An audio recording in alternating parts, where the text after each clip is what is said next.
This is Talk of the Town, a weekly program featuring community events happening in and around Northeast Michigan. With your host, Bradley Summers. And get the latest from Alpena Community College with ACC President Dr. Don McMaster. And now, today's Talk of the Town.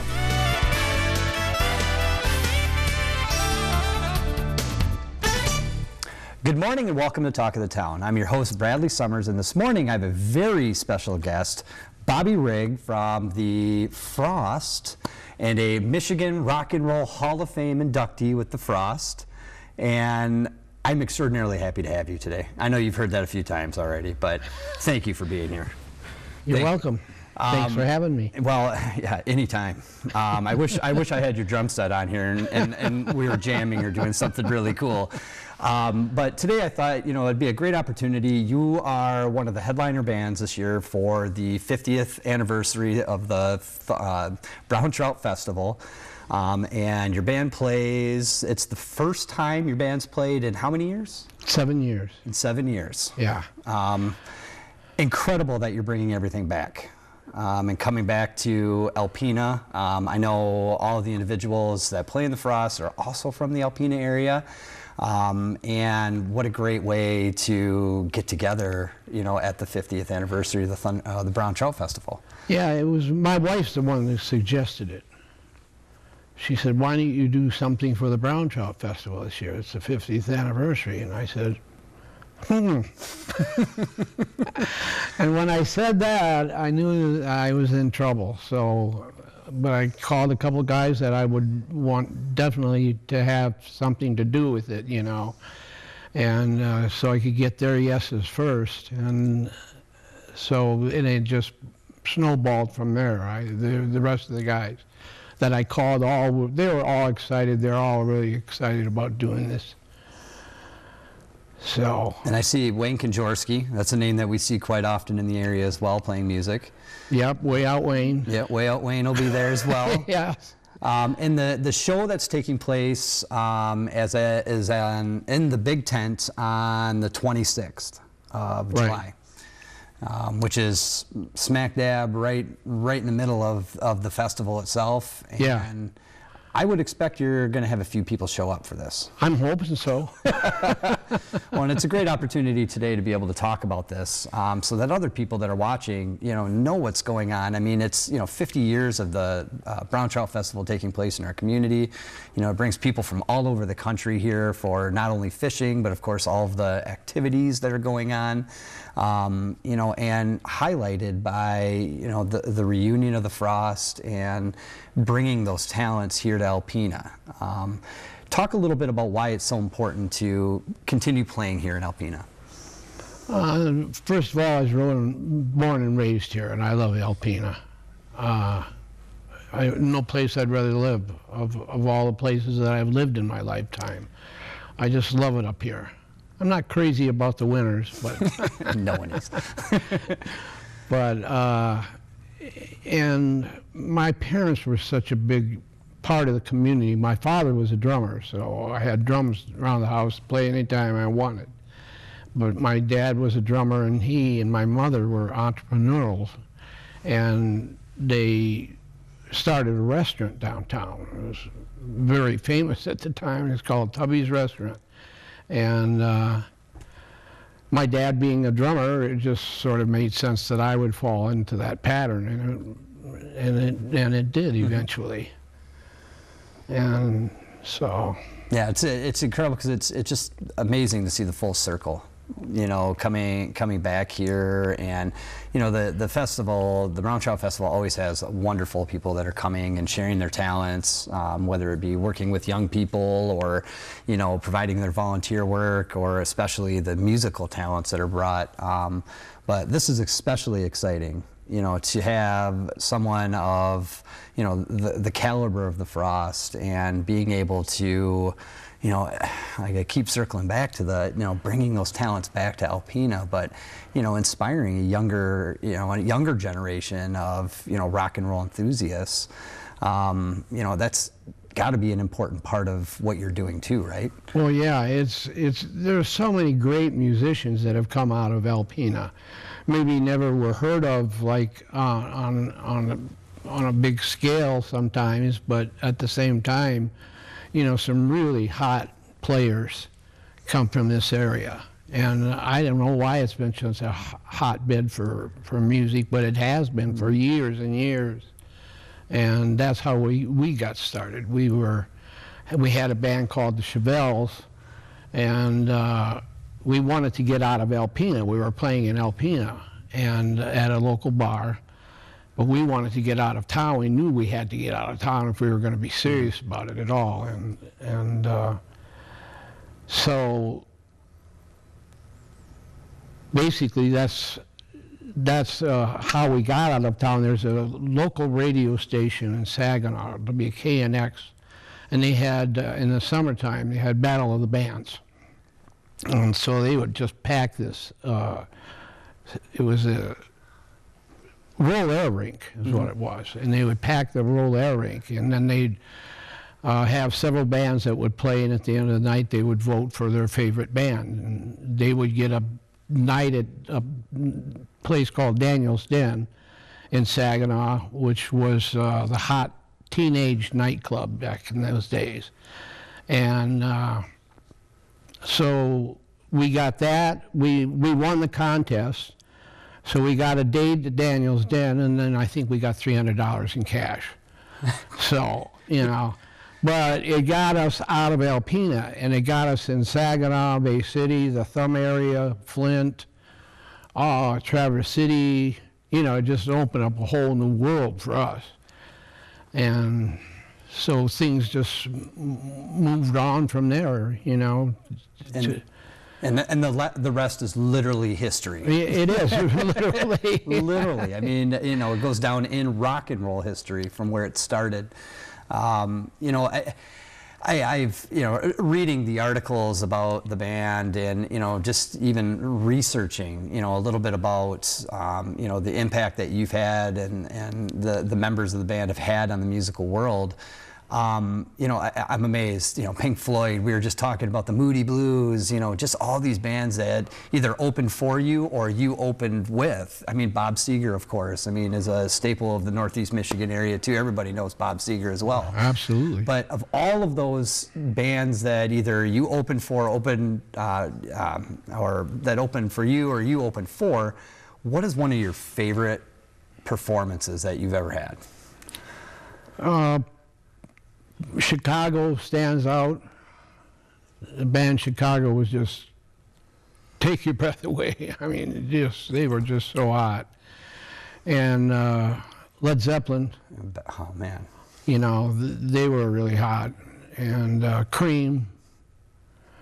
And there were all those bands, that were making it. They were making the music while it was, being invented, or inventing the music while it was being made. I don't know, but it was happening then.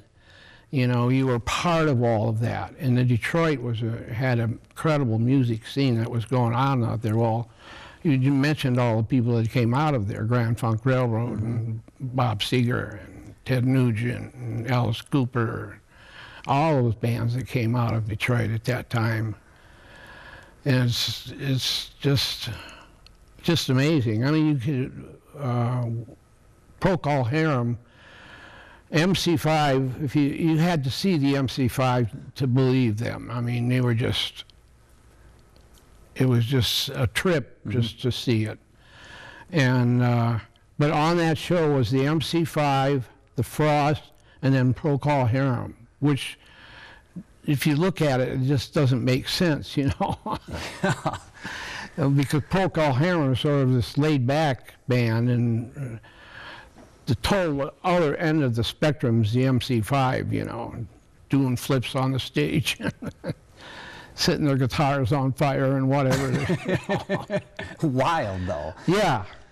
Yeah, it was just crazy times, We never got high. When we went on stage, we were always straight, not even, not even any booze or anything. We were too serious about what we were doing, you know, and which showed in the music, you know. Very precise, very on point. Yeah, we wanted to make sure that everything was right. Well, I'll tell you what, it's been a trip having you today. And I can't wait to talk to you more in the community, especially about some of the past shows. I love reliving the history and hearing about all the cool things that you've done and the band has done. But I really want to wish you good luck, obviously, with the show on the 26th at the Big Tent from 9 to midnight. And obviously the reunion is a big deal for this community, and so happy to have your talents here. I appreciate that. Yeah, thank you so much for being here today. Thanks for having me again.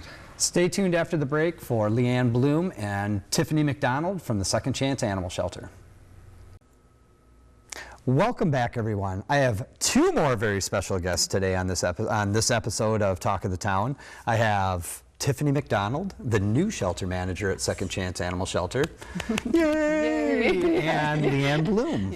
Yes, thanks for having us. Thank you both for being here. That's a hard act to follow here today, so I'm glad we brought Tucker, the cute dog, to try to give us a little boost after that. Yeah, I'm sorry, Tucker, I didn't introduce you, but he is the shelter's cat tester. Yes, very important job to see how cats do with dogs and stuff like that. So he's the greeter and the cat tester, so important duties. Yes. Probably the chillest of all the guests I've ever had. Yeah. I'm not sure if his eyes are open or not right now, but he's pretty chill. Pretty chill. Thank you for bringing Tucker. Yeah. I love it when animals are on the show too. It's just, I don't know, it's nice. Yeah. It's nice. They never talk back. No, they're well behaved. So, Tiffany, as the new shelter manager, how long have you been in your position? For about 2 months now. About 2 months. So you're well on your way. You're a seasoned veteran now. So I know working in the nonprofit world, there's a lot of things to navigate. And talk about some of the creative things that you're doing right now to get the word out about adoptions or just create more exposure for your organization. Yes, of course. We've been doing a lot of photos and videos and things of all of our adoptables and trying to have some fun with those, different movies, and we've seen part of our kitties that were part of the hero crew. And but we've also been doing our adoption events, and we also started doing microchipping. We just had an event here last weekend, and we're going to have another one in August as well. And it's just a nice way of getting our name out there into the public, and also doing some good things for the public as well. Yeah, I mean it's really exciting too, because Leanne, we've been on the show and we've talked in the past, about the licensing and all that fun stuff, but you're up and running officially. I mean, you've been running, you've been doing things officially, but now all the licensing is passed. Yeah, we've got state approval on cats. We're still waiting on a few things for dogs to be able to house dogs, but we're also working on the back and getting some topsoil in and some seeds. We'll have some grass back there for them by the time we're able to house. So we're hopefully by fall. But again, we're waiting on the state, so whenever they can get all their paperwork in order for us. And you've given me a tour of that facility, and it is absolutely top-notch, first class. It's beautiful. Thank you. It's beautiful. So I'm sure you're not going to have too many heartaches. I'm hoping getting that. I'm hoping fingers crossed. Yeah. And of course, I'm not saying it to jinx it. I'm saying it to give goodwill. Yeah. Thank you. Yeah, you know how it goes. Yes. You're like, you got to say positive things. Have positive things happen. Yes.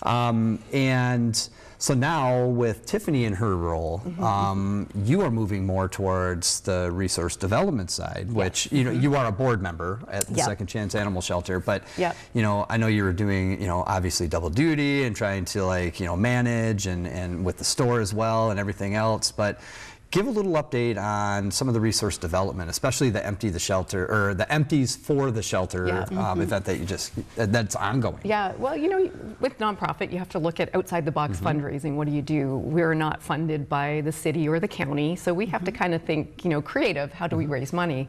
One of the things we started doing was the Empties for Animals, so the returnable cans and bottles back in the COVID days. And I was pulling some numbers the other day and thought, geez, I wonder what we've done so far. $63,000 It's incredible. in cans and bottles.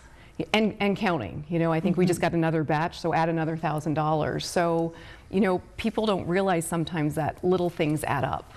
So, you know, people that donate, you know, food to us or litter to us or bring their returnables to us, those things all add up and they help us fund the shelter and do what we do. Tiffany is our first full-time hired paid employee, so the rest of us are all volunteers, and that's how we've made this work. So Empties for Animals, if you've got cans and bottles kicking around, you know you don't want to take them back. Yes. You can just drop them in our bins and we take care of the rest. And it's really simple. It's right on DeVere Road. Yep. And just drive right in. There's a nice big bin that you just pick up, put them in, and it takes 5 seconds. Yep, 24/7, and now everyone driving. We're right on the path going out to the new Aldi, so people can swing in there first and then, you know, head up the road. So Yeah, that is nice too. yeah. So we've been trying to do that. As Tiffany said, we did the low-cost microchip event. So that was something to help us raise some funds, but also help the community by, you know, allowing people to get their animals chipped. So if they get separated, you know, 4th of July is coming. Yeah. They're able to be reunited, kind of keep their pet out of a shelter in the future. Awesome. And, you know, Tiffany, 2 things. The online presence on Facebook and social media is wonderful. You know, you were talking about that when we first started discussing here, but you know, the imagery that you're putting with the cats and you know, the adoptions and you know, the flowers and the arrangements and things like that, you're really, it looks beautiful. Thank you. You know, another thing I was kind of, you know, thinking this time of year is, you said the 4th of July, you know, the weather is getting a lot warmer. Right. Are there anything, you know, for viewers out there that are, you know, that have pets, you know, what are some things that they should pay attention to this time of year, especially in the hot weather with their dogs and cats? Yes, you know, I mean, obviously, the obvious things, you know, that everybody's been hearing a lot about lately is about the hot cars and including the pavement and things. You don't really think about it, the pavement, you know, out walking around and running and things, but there's, you know, a nice document where it's like you touch the pavement and with the back of your hand. If it's hot, don't have your dog on there. Walk along the grass or just take a nice little go out for a swim and things like that. Having lots of water always provided for them that and cool areas for them to be in. It really helps them out a lot. Yeah, that's really helpful to know too, because a lot of times, you know, we're getting home from work at, you know, 5, 6, 7 o'clock at night. It's like, oh, it's time to go take the dog for a walk, or take the, you know, let the cat outside and chase butterflies, or, you know, and we're not thinking sometimes like, oh my gosh, you know, it's the pavement's, you know, 125 degrees and, you know, the sun's blaring and there's no trees around, and maybe I forgot water because I was in a hurry. So, you know, they're always really great things to make sure that we're being mindful of this time of year with our pets. And a lot of times, you know, your pet, when you leave, this is what they're doing. They they don't really always need to come with you. You know, if you've got the cam, and we have a camera at home, and you know, because I leave the dog and you want to see what he's doing, yeah, he's on the couch snoozing. So he would much rather be at home, you know, in air conditioning or whatever, than driving around in the hot car. So they're quite happy to stay at home, and they'll greet you when you get home. So leaving your pet at home, if you can, when it's hot, is the ideal. You know, they really would rather be there. Yeah, and just throw a ball around in the house and just let them run. Yeah, they're napping. Trust me, they're napping. They're happy. Oh, well, thank you both for being here. Oh, thank you for having us thank you, again. Leanne. I appreciate it. Always nice. Thank you, Tiffany. It was great meeting you today. Nice to meet you too. Tucker, I'm not sure if you're taking a nap or not, but you've been a great guest today. But thank you both for being here and what you do for this community and continue to keep doing for this community. Thank you. Appreciate it. And really appreciate you being here. All right. Thank you. And thank you all for joining us for another installment of Talk of the Town. Please stay tuned after the break for the ACC segment. Good morning. I am Jay Walterite, Director of Public Information and Marketing for Alpena Community College, and this is the ACC portion of Talk of the Town. With me this morning is Lisa Blumenthal, Assistant to the Dean of Workforce Development. Is that correct? That is correct. That's great. Well, it's great to have you on the show, Lisa. Around campus this week, I saw you very busy and very active with a wonderful program that the college has done for a number of years now, and I was hoping that you could talk about it. It's the Corrections Academy. Yes. We started our 17th Annual Corrections Academy on May 30th, and we finished on June 26th, so it's 4 weeks, 160 hours, and It's really a great opportunity for us. We love doing it. We look forward to it every year. Can you describe for our viewers what a Corrections Academy is? Sure. So anybody who wants to work in a local jail in Michigan has to attend a Corrections Academy within 1 year of getting hired. It's 4 weeks. There are 12 modules that we cover with topics like cultural diversity, correctional law, prisoner mental health, stress management, and then they have a week of defense tactics. Very important. So where do these students, these academy attendees, come from? So we service mainly mid-Michigan, northern Michigan, and the UP. This year we had 12 officers from 7 different counties. We had 4 from Alpena, but we went as far up as Marquette. And in the past we've gone all the way over to the edge, Menominee, Schoolcraft, Baraga. So we get a wide range of folks that come to our academy. Great. And there are a number of jobs in this area, are there not? There's always job openings. Unfortunately, the job turnover is really high in this industry. Yeah, thus the training. Absolutely. And including stress management. Yes. And other things like that. So tell me what an average day for one of the students in the academy would be like. What do they do? Well, they start, it depends on the module that we're teaching, but they start first thing in the morning, and we usually go a full day. Defense Tactics Week is a little different. They have a morning classroom time, and then in the afternoon they're in the gym doing their defense tactic portion. It's all hands-on, self-defense, any kind of something that they would encounter in the jail. So it's a very full day. Very busy, very active. So they're staying on campus, right? Correct. Anybody that is from out of town that is traveling, we offer them the opportunity to stay in the townhouses, which is really nice, and it saves their departments a great deal of money being able to do that. So they'll come and they'll stay Sunday through Thursday, and then they go home on the weekends. It's hard to describe them as tourists, but I'm sure that they're getting the Alpena experience as well. They are. We always treat them to Nowicki's Brats. We encourage them to go out to eat and see the area. We were able to take 2 of the instructors fishing last week on Hubbard Lake, and they loved that. Great. They can experience the best of Alpena Absolutely. while they're here. So I know that you are very actively involved in it. Can you describe to our viewers what it's like to put on a Corrections Academy? There's a lot of work that goes in behind the scenes. We start planning in January, and that includes coordinating the schedule with our instructors who are mainly from out of town. So we have to build this schedule around their work time, and some of the modules are 2 or 3 days long, and so it requires them to take some time off. Then we start networking with the sheriff's departments, recruiting students, reserving the buildings, getting all of the equipment in order, making their student study guides, arranging the apartments. So there's a lot of work that goes into it before we start. And you were just telling me a little earlier that you get a chance to get to know these students. Yeah, they love me, and the joke is, because this is my 5th academy, that I should almost be ready to work in a jail because I experience everything that they do. But I follow them around with my camera. I'm with them all day, every day, and I become like the 5th wheel. Well, good. That sounds like a very good experience for them and for you. It is. I think that's a part of what makes Alpena Community College really special is the people we have, like you, that care a lot about the programs and about the people in them, and that helps them be successful and go out and get good jobs and do their jobs well. Absolutely. So, anything else that you'd like to talk about with Corrections Academy?